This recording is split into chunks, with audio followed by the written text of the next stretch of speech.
أعوذ بالله من الشيطان الرجيم بسم الله الرحمن الرحيم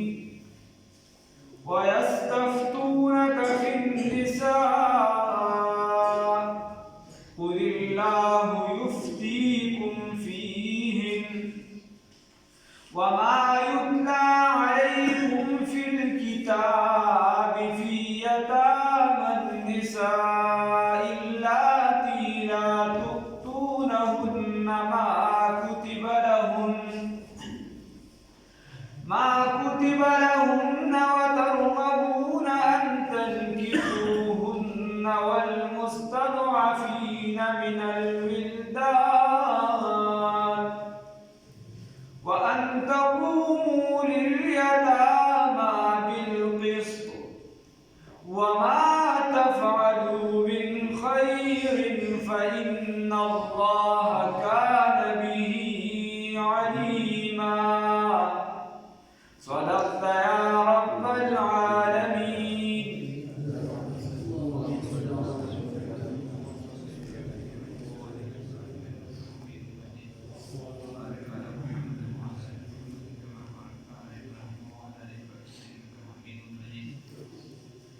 الحمدلله ثم الحمدلله. خدای ستا شکر دی چې خپل کلام ته لګي. مخکې تاسو ته ما ابتدا د دې صورت کې ویلي او ستاسو خیال د خبرې ته چې د دې صورت ټوله خلاصه بس دوه خبرې دي چې د رعیت د عوامو او د حکومت په یو بل سره څنګه تعلق وي او دویمه خبره ما تاسو ته ویل ده چې د عوامو ترمنځ به بیا څنګه تعلق وي د عوام به په خپل منځ کې څنګه تعلق ساتي نو په هغې کې شپاړس امور شپاړس خبرې شپاړس حکمونه چې دي دا پرله پسې خدای پاک ذکر کړو چاته حقوق الله چاته حقوق العباد چاته حقوق الله چې دې ځای کې به زما منې دې ځای کې به مخلوق سره ښېګړه کوي دې ځای به مخلوق سره داسې چلېږي دې ځای کې به یتیمانان وي دې ځای کې د مهر مسله ده دې ځای کې چې دی نو د میراث مسله ده دې ځای کې چې دی نو دا وی کونډه ده او دې ځای کې چې دی نو د دې مخکې وروستو هېڅ هم نشته دغه کیسه ټوله تاسو ته وکړله بیا الله رب العزت خپل حقوق په داسې ځایونو کې بیان کړه چې دې ځای کې تا ته کله د مخلوق حق ودرېږي او دې ځای د خدای پاک خبره نو کم یو به پکې دی کم یو به نه دی او د دې آیاتونو نه مخکې د الله رب العزت حقوق ذکر شو ورپسې جفت بیا د حقوق العبادو ذکر الله رب العزت وکړ الله رب العزت په دې آیات کې فرمایي وستانه د دې آیات خلاصه ده د وستانه دې تپوس کوي فتوا ستانه غواړي د څه باره کې د فی النساء د زنانو باره کې فی میراث النساء د زنانو د میراث په باره کې د وراثت احکام مخکې مونږ ویلي دي تېر شوي دي دلته چې کوم مراد دی الله رب العزت وایي قل ورته ووایه ای پیغمبره صلی الله علیه وسلم یفتیکم چې فتوا درکوي تاسو ته الله رب العزت فیهن ای فی میراثهن په میراث د زنانو کې الله رب العزت د دې باره کې فتوا درکوي وما یتلی علیکم او هغه چې تلاوت شوي دي په تاسو باندې که درته یاد وي نو د څلورمې سپارې په اخره کې ویلي الله رب العزت وایي هغه چې تلاوت شوي دي په تاسو باندې فی الکتاب یعنې فی القرآن په دې قرآن پاک کې چې په تاسو باندې تلاوت شوي نو دغه هم تاسو له فتوا درکوي دغه هم درته دا حکم لګوي چې د زنانو له میراث شته بیا الله رب العزت اللاتی هغه زنانه فی یتام النساء اللاتی په باره یا په باره د هغه زنانو کې چې یتیمانې دي اللاتی هغه زنانه یتامه چې یتیمانانې دي لا توتونهن چې تاسو نه ورکوئ هغې ته هغې ته د هغې حق نه ورکوئ ما هغه کتب لهن چې فرض کړی شوي د هغې دپاره چې کوم حق د هغې دپاره فرض کړی شوي دی تاسو هغې لره دغه حق دا نه ورکوئ وترغبونه او تاسو رغبت ساتئ ان تنکحوهن چې نکاح وکړئ د دغې زنانو سره په نکاح سره یې واخلئ او بل اوس الله رب العزت وایي والمستضعفین او الله رب العزت تاسو ته حکم کوي په باره د هغه کمزورو کې من الولدان د ماشومانو نه وان تقومو او چې تاسو قایم پاتې شئ ودرېږئ للیتامه د یتیمانانو سره بالقسط په عدل و انصاف سره وما تفعلوها چې تاسو کوئ من خیر د څه نیکۍ نه فإن الله بس یقینا الله رب العزت کان دی به په هغې باندې علیمه علم والی خبره دا ده د ټول آیات نچوړ دا دی چې دوی ستا نه د میراث په باره کې تپوس کوي نو ته ورته دا ووایې چې الله رب العزت تاسو ته د میراث په باره کې فتوا درکوي چې یو د میراث د زنانو ته ورکوي دا ولې داسې ښکار وشو په جاهلیت کې دا رواج یعنې بس زمونږ د پښتنو تربوران داسې ورته ووایه هغه وخت کې چې کله به پلار وفات شو یا به چې دی نو په کور کې به ماشوم یا ماشومه پاتې شوه یا به داسې بله ماشومه وه د چا په تربیت کې به راله بل څوک به نو یتیمه به وه د هغې چې کوم وراثت کوم میراث به و خو چې جینۍ به وه د هغې میراث باندې به دغه سړي خپه کېښوده وایي ښځې ته چې دی نو د مال څه ضرورت دی ښځې ته د مال څه ضرورت دی دې له وراثت کې حصه نشته نو هغې له به د سره میراث نه ورکوي یوه یا دغه به چې ده دغه جینۍ چې وه ماشومه به دا به دي په کور کې د ځان سره ساتله دا به یې ودوله نه د دې وجې که چېرته موږ دا واده کړو نو دې سره خو به مال لړ شي نو مدته چې د پښتنو تربورانو له خیره نو ویې به چې به د دې خو به حصه لاړه شي بل ته چې د دې حصه لاړه نو بیا خو به موږ غریبانان شو د لوږې به مړه شو نو د دې وجې بیا هغه واده کوله نه د وترغبونه دې کې دې کې دوه معنی راځي لام پکې راوځي چې تاسو د سره د دې طرف ته میلان نشته دا نه غواړئ چې خپله ورسره نکاح وکړئ ځکه چې هغې ته به ښایست وغیره دا دومره نه نو یا خو چې دی یو دا خبره په ذهن کې دا ور بند کړه دیول نه دي کوه یو خو بنیادي خبره دا ده چې تاسو د سره دغې طرف ته میلان نشته دې طرف ته تاسو توجه نه کوئ چې بهی دا یتیمه ده یو څه بل څه نو تاسو د دې هغه مال به صرف پورې دې سره نه نکاح کړی نه یو څه نه بل څه خو د مال لپاره تاسو ته ایساره کړی یوه دا خبره بل تاسو د دې طرف ته رغبت ساتئ تاسو وایئ چې موږ دې سره نکاح وکړو خو د هغې ذاتي خپله رایه ده د هغې څه رایه شته د هغې رایې ته لومبې خیال نه ساتي یوه دویمه بنیادي خبره دا ده چې دا ته دا نکاح د دغه زنانه سره د دې مال لپاره کړی د دې مال لپاره نو چې کله خبره راشي د هغې د مهر ورکولو نو بیا ته دې د نیم مهر ورکې پوره مهر بیا نه ورکړي بیا مهر پوره دې یتیمانان جینکوله بیا پوره مهر نه ورکړي نو الله رب العزت ورته چې نه د دې باره کې درله زه فتوا درکوم دا زما حکم دی چې دې له به باقاعده ته دغه ورکړي حصه به ورکړي په وراثت کې ای به په دې باندې خپل ښودله اوس موږ مسلمانان چې کوم یو نو موږ ته هم دا حکم دی دغه شان چې کوم کمزوري ماشومان دي د هغې باقاعده چې کوم حقوق په اسلام کې متعین دي الله رب العزت وایي د هغې د الله حکم ده بیا چې تاسو د یتیمانانو د حقوقو باره کې کلک ودرېږئ هسې نه چې د هغې حقوق د خپلو لاندې کېږي او تاسو ورته نیغ نیغ ورته وایئ چې په ما خو نه ده راغلی نه داسې مه کوئ د هغې د حقوقو تاسو خیال وساتئ او هغې سره کلک ودرېږئ د هغې په مرسته وکړئ په دغه کې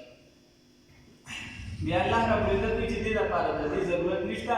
چې تا خلک وویني ته تصویران وباسې تا امداد وکړو وغیره نه الله رب العزت وایي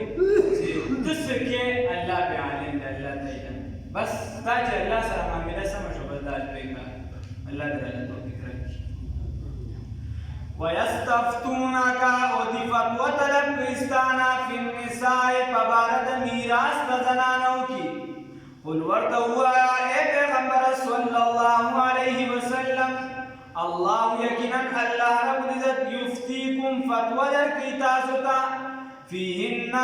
په باره د میراث د دغه زنانو کې وما یتلا او هغه چې تلاوت کړي شوي دي علیکم په تاسو باندې فی الکتاب په کتاب کې فی یتامی النساء اللاتی په باره د هغه یتیمانانو جنکو کې لا توتونهن چې تاسو نه ورکوئ دوی ته ما هغه څه کتبه چې لازم کړي شوي دي لهن د دوی دپاره چې د دوی دپاره څه لازم کړي شوي تاسو هغه نه ورکوئ وترغبون او تاسو رغبت ساتئ تاسو غواړئ ده وترغبون غواړئ تاسو ان دا خبره تنکحوهن چې نکاح سره واخلئ دغه جنکو لره والمستضعفین او الله رب العزت حکم کوي تاسو ته په باره د هغه کمزورو من الولدان د ماشومانانو نه د هغې د حقوقو باره کې تاسو الله رب العزت حکم کوي وان او د دې خبرې تقومو چې تاسو ودرېږئ للیتاما دپاره د حقوقو د یتیمانانو بالقسط فعدل سره وما تفعلوا هغه چې تاسو کوئ من خير د سنیکینا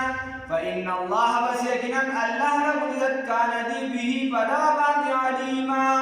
علم والا الله رب العزت پدا باندې علم والا دی الله رب العزت دې بنافع را نصیب بیا الله رب العزت فرمای مخکې خبره تیر شوی و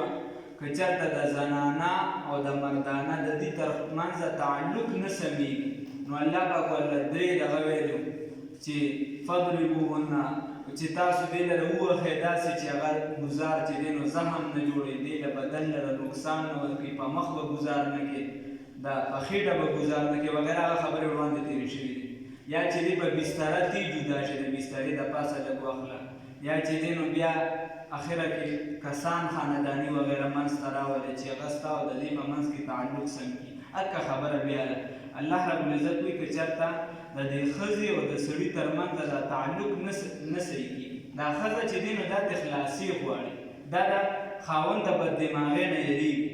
نو بهتره خو دا د الله رب العزت وایي چې د دې په منځ کې روغ وشي دا ډېر غوره کار او ځکه الله رب العزت وایي واحضرت الانفس الشح چې حاصل رسېدلی دی حاضر شوي دی هر یو نفس ته الشح اصل کې ویلی شي بخل ته خو دلته ته مراد انانیت دی هر یو کس وایي چې زه یم نو هر یو نفس ته چې انانیت ور رسېدلی دی ښځه وایي چې بهی زه د خاوند ته سر نه ښکته او خاوند وایي چې زه د ښځې ته سر نه ښکته کوم نو الله رب العزت وایي دا ځکه چې د نفسونو ته انانیت ور رسېدلی دی نو که بیا ټیک ته ته به ډېر غوره خاندانیا په ستا په سر کې به نه شئ خو د دې د پاسه هم الله رب العزت وایي وان تحسنو که چېرته تا احسان وکړه نیکي دې وکړه خیر دې ته وایي چې بهی ښځه دې دا ګزار وکړي چې بس خاوند مې دی زندګي مې ده خیر زه به ورسره وخت تېروم بس ډېرې په ما خیر دې لږه سختي وغیره کوي خیر دې څه پروا نشته یا که خاوند وایي چې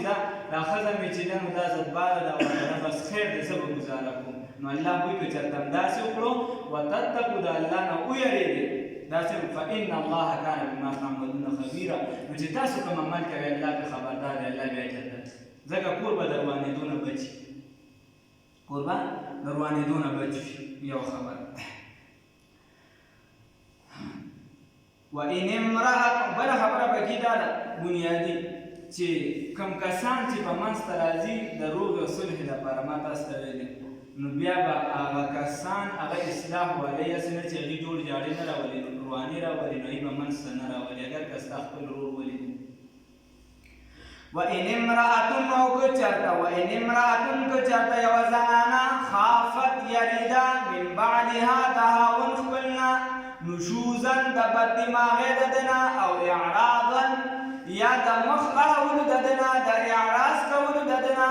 فلا جناح نو بیا نشته دې هېڅ ګناه علیهما په دې دواړو باندې ان د دې خبرې یصلحا چې صلح وکړي بینهما په خپل منځ کې صلحا په صلح کولو سره چې جوړښت راولي په جوړښت راوستو سره واحضرت الانفس او حاضر شوي دی هر یو نفس ته الشح انانیت وإن تحسنوا او که چېرته تاسو نیکي وکړله احسان وکړو وتتقو او تقوا مې اختیار کړله فإن الله بس یقینا الله رب العزت کامله تقوا چې ته اختیار کړې نو بیا به دغې خبرو کې ستا نشه چې دی دا په سر کې نه ته به بیا ګزاره کې کور به هم کې او بار به هم کې ځکه تصوف والا وایي چې د تصوف مقصد چې دی چې دا مې ټکي ختم شي چې زه څه یم چې دا ټکي ستا نه ختم شي فإن الله بس یقینا الله رب العزت کان دې بما په هغه څه باندې تعملون چې تاسو کوئ خبيرا خبردار. اوس الله رب العزت فرمایي چونکې زنانه دی اکثر الله رب العزت قرآن کې وایي که چېرته تاسو عدل و انصاف نشئ کولی بیا یوه وکړئ، خو که چېرته داسې کورونه یې بعضې چې هغې دوه ښځې درې څلورو پورې اجازت دی. بل عبدالقوي خو په میډیا باندې وایي 54 خو زما د لږې اندازې مطابق دی مختلفو ته پکې د مسلمانۍ د پته نه لګي تا د مفتي لیکلي نو کیسه داسې ده او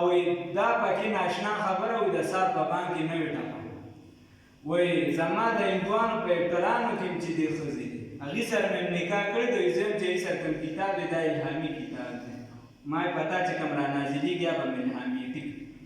نو خبره داسې الله دې معافي وکړي داسې وخت رسول الله صلی الله علیه وسلم فرمایي دا مونږ چې وایي قرآن ته رانږدې کړي قرآن خدای شته چې د اسلام خرڅېږي په لږو پیسو باندې رسول الله صلی الله علیه وسلم فرمایي سار به سړی مسلمان وي چې مازدیګر پرې راځي او به کافر شوي مازدیګر ماښام به مسلمان وي چې سار به راځي یا به کافر او د اسلام به په لږو پیسو باندې خرڅېږي. الله دې معافي وکړي. مخکې به هغې انګریزان وغیره رالیږل هغه به په معاشره کې کار کو هغې د پربري په هغه بالا پیسې لګولې عربي به یې پرې یادول او منځونه به یې پرې یادول. اوس هغې مستشرقین او مستغربین دواړه را پیدا کړي دي په دې صرف مستشرقین نه دي مستغربین د دې چې تاریخ وګورئ ویې اعلان دی الله دې معافي وکړي قرآن ته رانږدې شي. الله رب العزت وایي که چېرته داسې کیدی شي د انسان یو ذاتي ژوند دی یو د ده دننه چې د کوم زړه معامله ده نو دا اکثریت د ده د کنټرول نه بار وي ځکه دې زړه ته ویلی شي قلب هغه شي ته ویلی شي چې په هغې خیالات اوړي راوړي چې په هغې باندې خیالات اوړي راوړي که خیال هم کړي یو انسان एकदम چې دې د نیکۍ طرف ته رجحان وي لږ وخت پس یا رجحان ختم شي یا د بدۍ طرف ته رجحان وي هغه एकदम ختم شي په بل څه غلط خیالاتو بدل شي. د دې وجې کتابونو لیکلي دي وایي چې ستا د نیکۍ طرف ته رجحان کله پیدا شي نو ډایرکټ دغه نیکي په دې کې دیر مه کوه او چې کله د بدۍ طرف ته رجحان پیدا شي نو بیا دا بدي مه کوه لږ صبر وکړه دا به بدل شي نو الله رب العزت وایي که چېرته د انسان دوه ښځې وي وغیره نو تاسو طاقت د دې نشئ لرلی چې بدي کې عدل او انصاف وکړئ خدای پاک وایي نو ظاهرا یا دینه نه په بدن کې به ته عدل او انصاف کې یوه شپه د یوې زنانه ده بله شپه به د بلې زنانه یا که ورته ته نزدېکت کې که نه خو دا شپه به د هغې وي. رسول الله صلی الله علیه وسلم باقاعده خپلو بیبیانو مبارکو له چې دې نو شپې مقرر کړی وې چې دا د دې شپه ده رسول الله صلی الله علیه وسلم به بیا دعا کوله چې خدای پاکه کوم چې زما د وسه و هغه ما وکړه کوم چې د زړه معامله ده نو هغه ستا په لاس کې د زړه دا فطرتي کار دی چې د یو زنانه سره د انسان بیا محبت ډېر او کم کیدی شي لکه عایشه رضی الله تعالی عنها چې دی نو هغه فطرتي هغې کې علمیت زیات و وغیره د نورو په نسبت باندې نو داسې کیدی شي په زنانو کې وغیره الله رب العزت وایي چې ظاهري کوم عدل او انصاف دی او صحیح ده خو باطني هغه هر انسان دا نشي کولی تاسو د دې طاقت نه لرئ چې د دې طاقت نه لرئ ستا محبت یو طرف ته دی بیا به په ظاهرا اعمالو کې الله وایي یو طرف ته نه ځي د دواړو به خیال ساتي دا خبره ولن تستطيعوا او هرگز تاسو طاقت نه لرئ ان د دې خبرې تعدلو چې انصاف وکړئ بین النساء پمنځ بیبیانو کې ولو حرستم او اگر که تاسو محبت ساتئ ولو حرستم ولو احببتم اگر که تاسو محبت ساتئ د یوې سره فلا تمیلو بس تاسو مه میلان پیدا کوئ میلان مه کوئ مه په ډډه کېږئ یا مه پرېوځئ یو طرف ته کل المیل ټول پرېوتو سره یو طرف ته چې دې رجحان مه پیدا کوئ په پوره رجحان سره یعنې ټوله توجه ته صرف یو زنانه ته کوي الله وایي داسې مه کوئ خو دلته مراد د بدن دی هم درته وایي د زړه هغه معامله جدا ده ظاهرا ورته چې دی عدل او انصاف کړي فلا تمیلو بس تاسو میلان مه پیدا کوئ د یوې زنانو طرف ته کل المیل پوره غوړېدو سره پوره میلان کولو سره فتذروها چې تاسو پرېږدئ هغه زړې بیبي لره یا یوې زنانه لره کالمعلقه په شان د ځوړندې یو زنانه چې دی دا لکه داسې پرېږدي چې د ځمکې او د اسمان په منځ کې ځوړند دی بل څوک ورته رانږدې کېدی نه شي ځکه چې ستا په نکاح کې ده ته غټ سنډا او ته چې دې خلک تا ته چې ګوري چې بهی ته خو د دې زنانه حقوق نه ادا کړې دې ته د خرې په نظر باندې ګوري نو د ځمکې او د اسمان په منځ کې د الله رب العزت وی باندې کړی داسې مه کوه الله وایي داسې مه کوه اسلام چې کوم حقوق د زنانو خولې دا هېڅوک نه شي کمې زمونږ دي چې موږ وَإِن تُصْلِحُوا او که چېرته تاسو اصلاح وکړله وَتَتَّقُوا او تقوا مې اختیار کړله فَإِنَّ اللَّهَ نو یقینا الله رب العزت کان دی غفورا رحیما بخښنه کوونکي او رحم کوونکي اوس که چېرته سره د دې داسې وشو چې د سره جوړښت د زنانو د خاوند نه راځي او بیا په جګړه باندې د یو بل نه جدا کېږي نو خلک د پکې کېني په سمه طریقه دې جدا کړي هغه خبرې وړاندې تېرې شوي دي نو الله رب العزت وایي که چېرته داسې وشوه نو بیا به یو بل سره دښمني وغیره نه کوې الله رب العزت یو له به هم چې دی غني ورکړي مال به ورکړي بل له به هم چې دی نو مال ورکړي یا یو بل سره به محبت ډېر زیات وي خو چون داسې خبرې بعضې وخت راشي الله رب العزت به یو هم د زنانه نه بې پروا کړي زنانه به د سړي نه بې پروا کړي نور بل طرف ته بل خاوند سره دې نکاح وتړي وغیره الله وایي وَإِن يَتَفَرَّقَا او که چېرته جدا شو دا ښځه او خاوند یغني الله نو غنیان به کړي الله رب العزت کلا هر یو د دواړو نه من ساعته په خپل قدرت سره به الله رب العزت چې دي غنیان کړي یا وَإِن يَتَفَرَّقَا او که چېرته جدا شو دغه ښځه او خاوند یغني الله بې پروا به کړي هر یو د دې نه بے پروا بکړي الله رب العزت کلا هر یو د دې دواړو نه من ساعته په خپل فضل سره الله رب العزت به د یو بل نه بې پروا کړي وکان الله یقینا دی الله رب العزت واسعا حکیما واسعا وسعت والا حکیما او حکمت والا الله رب العزت تعالی حکمت را نصیب کړي الله تعالی خوشاله شي الله د دوه دې هم پر دې عزت الله کامل اتباع د شریعت رسول الله صلی الله علیه وسلم نصیب کړي الله دا ناس ته اخلاص او الہیت والا ورته الله دا ناس ته اخلاص او الہیت والا ورته الله خپل صحیح بندگان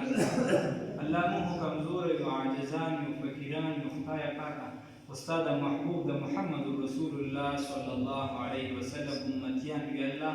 په خاطر او په برکت د محمد رسول الله صلی الله علیه وسلم زموږ دا ناس ته قبول کړه الله زموږ دا لږ شانتې عمل په ډېر څه باندې قبول کړه الله زموږ دا لږ شانتې عمل یا د خپل دربار کې ورته اوچت مقام نصیب الله دا څومره بندګان چې دلته ناست دي الله ستا د رضا دپاره ناست دي الله ستا د رضا دپاره ناست دي الله څه د پیسو یا د سیاست وغیره بل څه لوبه پکې نشته الله خالص ستا د رضا دپاره زموږ دا نیتونه اول اخلاص پکې پیدا کړي ستا د رضا یې وګرځوي او خدای پاکه بیا زموږ څومره چې ګناهونه دي که څوک هر څومره ګناهګار دی الله تا ته پته ده تا راباندې پرده اچولې ده الله اوسه پورې دې راسره د رحم معامله کړې ده ستاریت معامله دې راسره کړې خدایه تا راباندې پرده اچولې ده مخلوق ته دې نه وي شرمولې الله ته راباندې دقه شان پرده واچوله او دغه ټول ګناهونه زموږ معاف الله ګناهونه معاف الله تعالی خوشاله شي الله دا کوم بندگان چې دلته کې ناست دي الله ستا د رضا لپاره ناست وي الله په حقیقت کې خپل بندگان جوړ کړه الله په حقیقت کې د محمد رسول الله صلی الله علیه وسلم امتیان جوړ کړه الله تعالی خوشاله شي الله دا ناس ته اخلاص او الہیت ولو ورکړه الله ریا تکبر حسد کینه بغض دا ټول بیماری را ختم کړه الله ظاهری باطنی روحانی جسمانی ټول بیماری ختم کړه الله دا امت په دواړه قسمه بیمارو کې راګیر دی په روحاني کې او په جسمانی کې الله د دې امت په هر قسمه بیماری اوچته کړه الله کوم کې څه قسمه بیماران وي الله که د ظاهر وي که د باطن وي الله ته عالم وي الله ته طبیب وي د زړونو یا الله زموږ دغه بیماری ختمې کړه الله دا بیماری مو ختمې کړه الله دا بیماری مو ختمې کړه الله تا ته لاسونه نیسلي ستا درد ته لاسونه نیسلي په دې باندې فخر کوو الله د مخلوق درد ته دا لاسونه مه محتاجه وه الله د مخلوق درد ته دا سر مه ټیټه وه الله ستا درد ته سر ټیټو په دې باندې فخر کوو الله تعالی نه خوشحال شي الله دا قرآن زموږ دپاره جګړه کوونکی وګرځوه یا الله زموږ خلاف یې مه ګرځوه الله د دنیا زندګي د راحت او د خوشحالۍ وګرځوه الله د خپل عبادت سره وابسته وګرځوه الله د محبوب علیه السلام په ظاهرا او باطنا سنت باندې مالامال وګرځوه الله موږ د اسلام سره مضبوط وساته یا الله استقامت راته نصیب کړه الله د اسلام نه موږ جدا کړه الله دا کوم بندګان چې دلته ناست دي الله تا ته هم لاسونه نیسلي دي الله ستا د در نه چې د چا لاسونه خالي نه دي الله زموږ څه قسمه حاجتونه یا الله موږ کمزور یا الله په خاطر د ستا د محبوب محمد رسول الله صلی الله علیه وسلم یا الله موږ ستانه سوال کوو الله زموږ د ټول حاجتونه پوره کړه الله د خپل در پوره کړه الله ته رانه خوشحال شه الله ته رانه خوشحال شه الله زموږ اتحاد او اتفاق نصیب کړه الله د ټول اسلامي ممالکو نصیب کړه الله د دې اسلامي ملک او د هر اسلامي ملک حفاظت وکړه الله د هر فتنې نه حفاظت وکړه الله که په هر رنګه فتنه وي که د دننه وي که د بار نه وي الله ته د هغې حفاظت وکړه الله د اسلامي ملکونو د سرحداتو حفاظت وکړه الله خصوصا د حرمین شریفین د ځمکې حفاظت وکړه الله د هرې فتنې نه حفاظت وکړه الله خپل عبادت پکې جاري وساتي وساتي الله زموږ د جانونو د مالونو د عزتونو سره د ټولو مسلمانانو حفاظت وکړه الله د کورونو حفاظت وکړه الله رسول الله صلی الله علیه وسلم په مبارک ټولګي کې پاسوه یا الله د هغې په خاصو ملګرو کې پاسوه یا الله د هغوی د مبارکو لاسو مبارک اوبه نصیب کړه الله ته رانه خوشحال شه الله د حرمینو شریفینو سعادت مو بار بار سره د ادب او احترام نصیب کړه الله څومره مسلمانان وفات شوي یا الله ته ورته بخښنه وکړه الله ته ورته بخښنه وکړه الله که زموږ مشران وي که عام مسلمانان وي زموږ استادان وي الله ته ورته بخښنه وکړه الله موږ ته هم بخښنه وکړه الله قبرونه د جنت د باغچو نه باغچه وګرځوه الله زموږ د دنیا زندګي مې الله جنت والا وګرځوه یا الله د آخرت زندګي د جنت او راحت او خوشحالو والا وګرځوه الله خپل دیدار راته بار بار نصیب کړه الله د محبوب علیه السلام دیدار راته بار بار نصیب کړه الله ته رانه خوشحال شي الله محبوب علیه السلام د امت لپاره کومې دعاګانې غوښتي زموږ پکې پوره حصه وکړي الله د رزق په لار کې رکاوټونه ختم الله څوک د چا دپاره فکرمند وي که د اولاد دپاره وي که د رور دپاره وي د کور دپاره وي چې د چا دپاره فکرمند وي یا الله زموږ په خپل حق کې دعاګانې قبولې کړه او چې د چا دپاره فکرمند وي یا الله د هغې په حق کې قبولې کړه الله د خیر ښېګړې کارونه رانه واخله الله خیر راکړه او خیر رانه خور کړه الله د شر نه بچ کړه او شر رانه مه خوروه خدایه پاکه د جنګ جګړو نه مه ساته الله د هر قسمه دشمنو نه مه ساته الله ته رانه خوشحال شي الله ته رانه خوشحال شي الله چې کله رضا شي خوشحال شي دا کلمه مې الله بیا نصیب کړي